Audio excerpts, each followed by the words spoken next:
welcome back to my channel. My name's Duwe. I'm a psychologist and sexologist, and I make videos every week to help people like you understand their thoughts and feelings and to learn tips and tricks that actually work to transform your lives.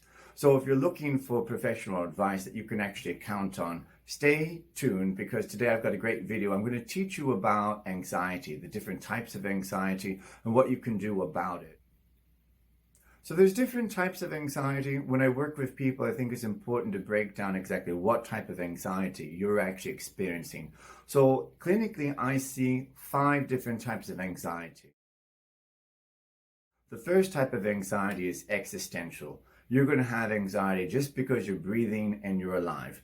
Sometimes something will happen in a person's life. It could be a near-death experience. It might be being fired from a job, having a baby, getting divorced, moving, or witnessing something traumatic. It will trigger an existential crisis, an awakening that actually we're mortal and eventually we're going to run out of time. And that technically could be at any moment.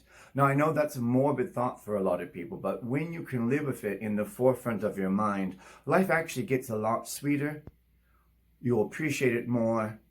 So technically, no matter what type of work you can do with a therapist, such as myself, or what type of medication you might take to control your anxiety, you'll always have some anxiety in the background of your mind here, and that's existential anxiety. It's revolving around questions like, where am I going with my life? What do I want?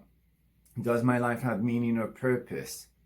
Is everything absurd and pointless?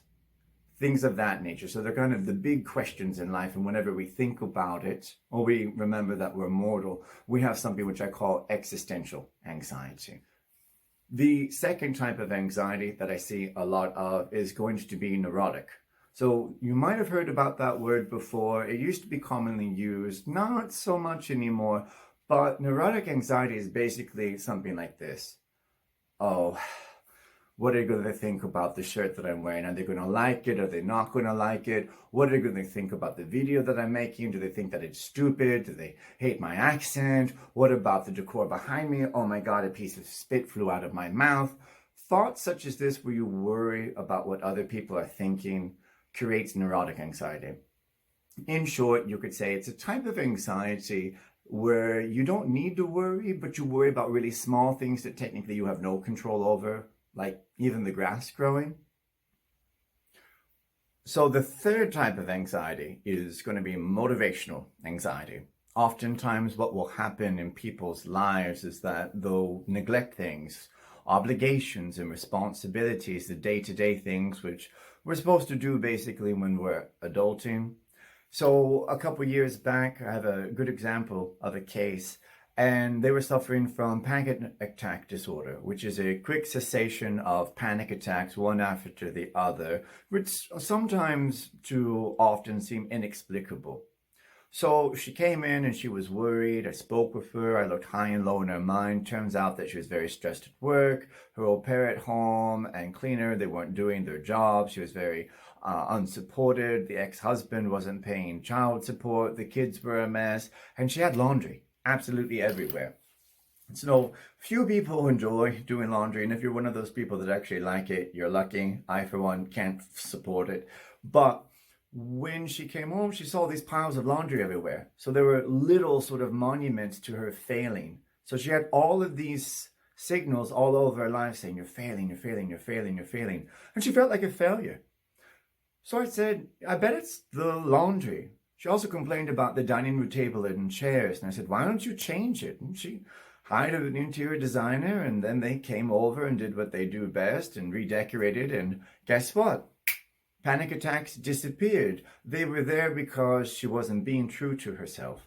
She wasn't doing the things that she needed to do, and she was holding herself back. And so when the mind senses that you're not reaching your potential, you're not living with your values, what it will create is anxiety, because it's trying to get you to look at something and do the thing that you've been putting off. The fourth type of anxiety is going to be anticipatory. Anticipatory anxiety sounds like this. Last time I was on a flight from London to New York, halfway across the Atlantic, I started to get really hot. I started to get dizzy.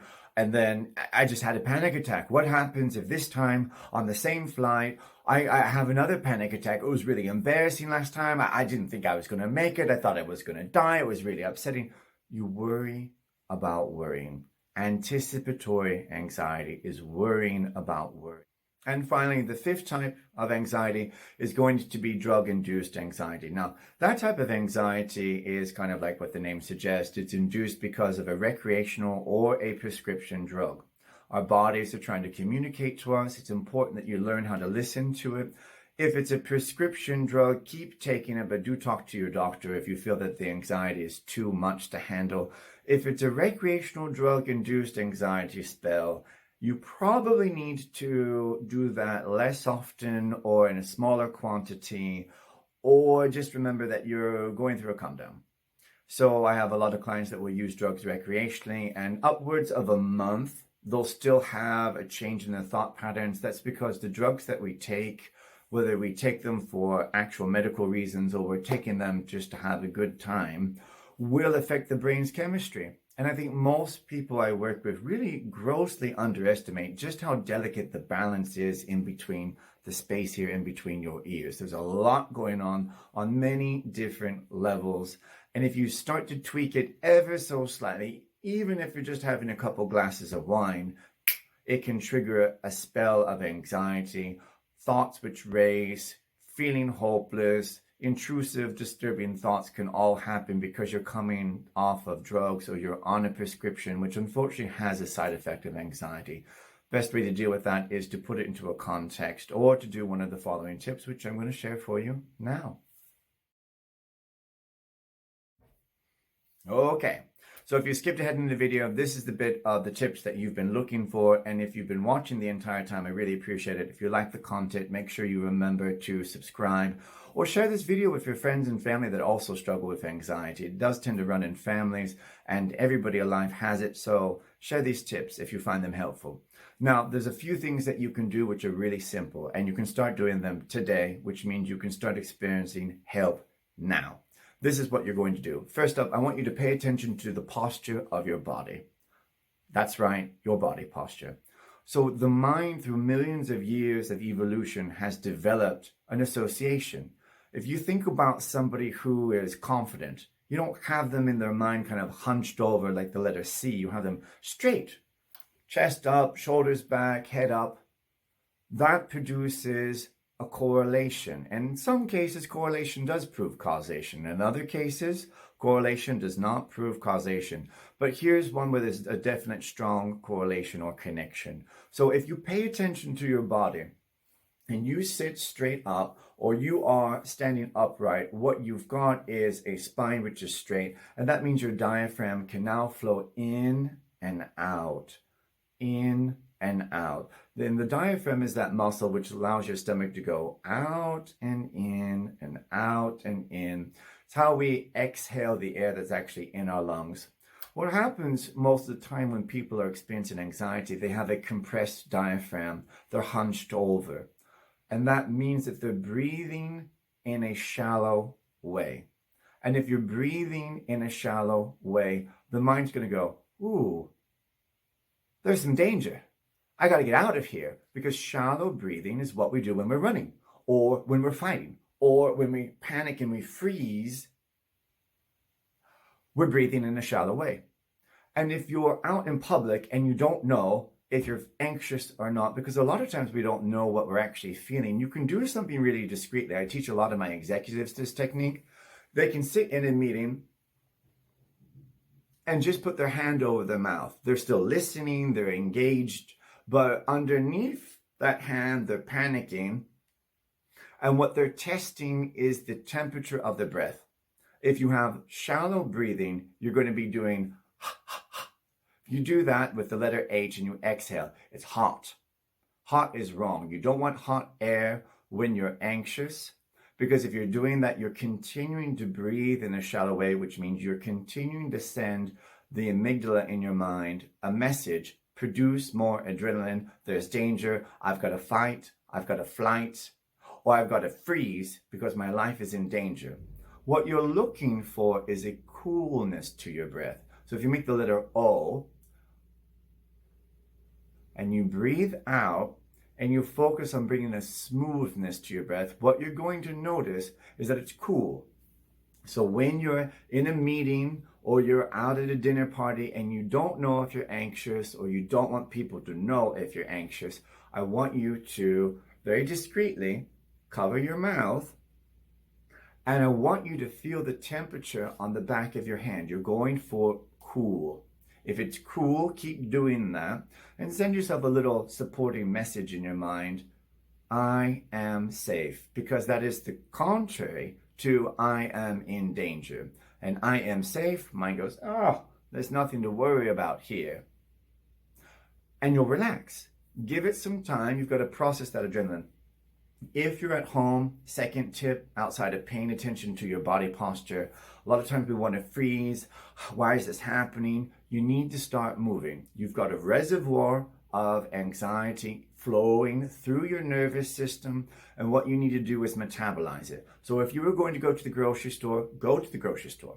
If you aren't doing anything and you want to burn off that adrenaline, find a staircase, hang on to the handrail, and walk up and down the staircase.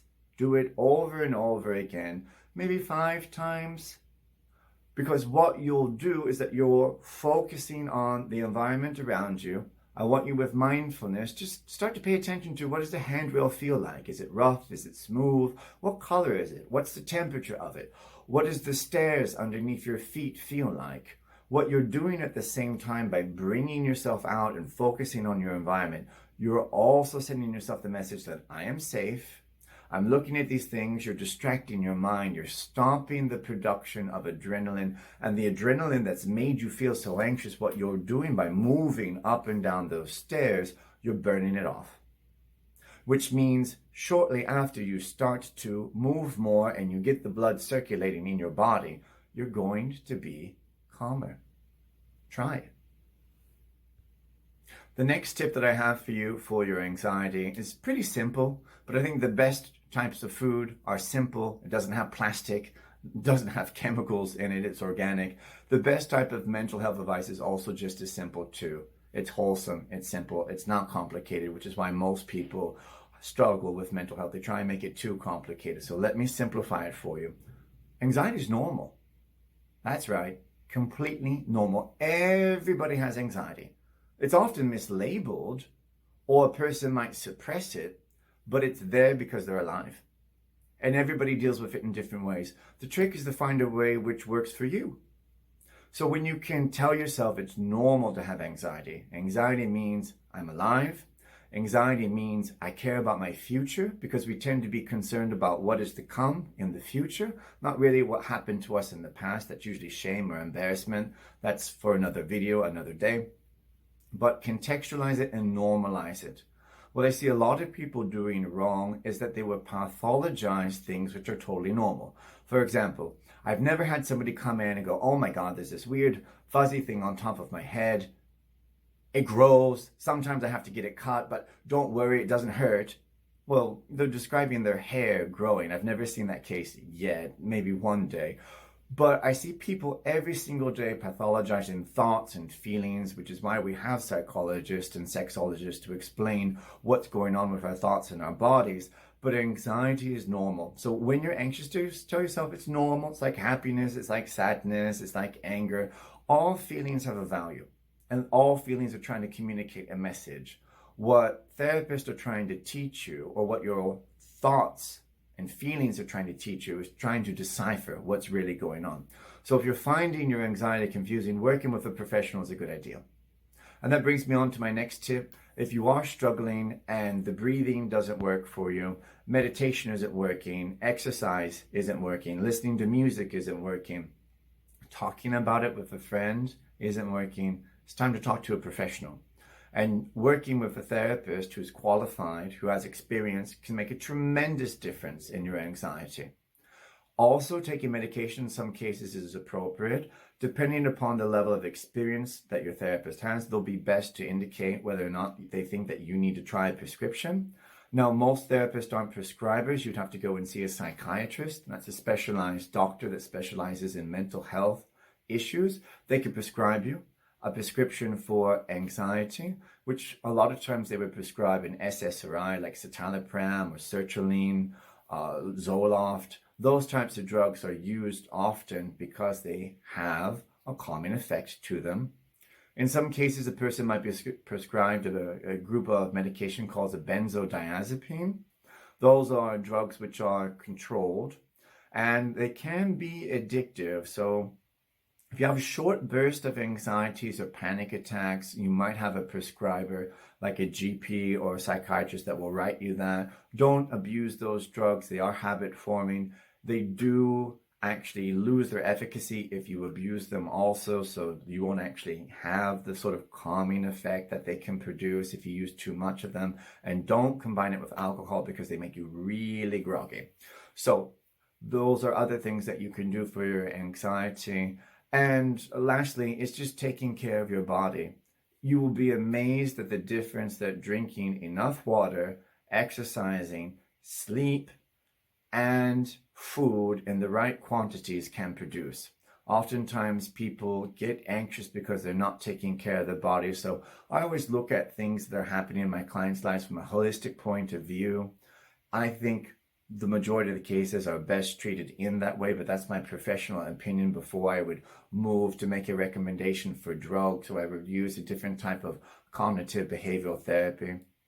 So there you have it. You've got the 5 types of anxiety, and you've got a couple tips and tricks on how you can deal with them effectively. I hope you've enjoyed today's content. If you have, please give me a thumbs up. I will appreciate it. Leave a comment below if you have a question or your recommendation for another video. I'd love to hear from you. And do share this video with friends or family that are struggling with anxiety. Until next time, take care of yourselves. Bye.